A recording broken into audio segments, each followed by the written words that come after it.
Pronunciation Crash Course. Consonants, place of articulation.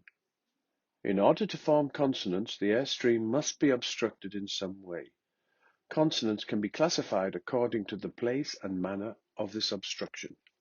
We will be looking at the place of obstruction. Bilabial.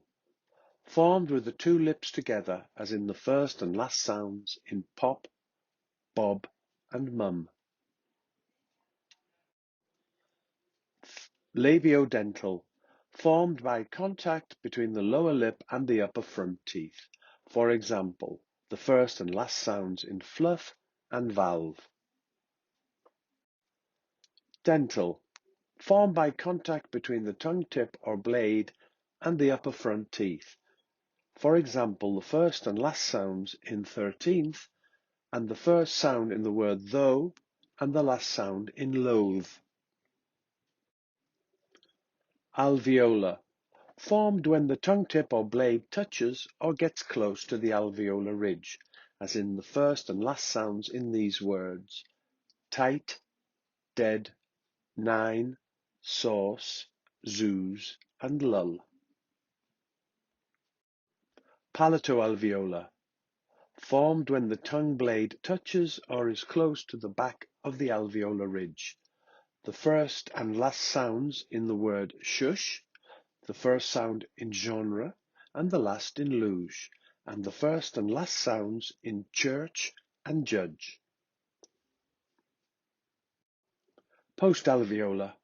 Formed when the tongue approaches the back of the alveolar ridge, found in words like red and sorry. This sound is not found at the end of words in British English, but is in American English, for example, car. Palatal. Formed when the body of the tongue gets close to the palate. For example, the first sound in yard, yes, and you. This sound is not found at the end of words. Velar.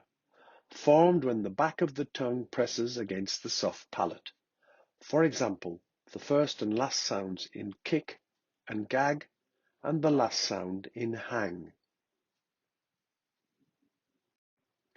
Glottal.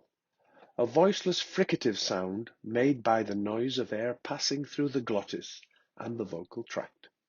Only found at the beginning of words, for example, hate and help.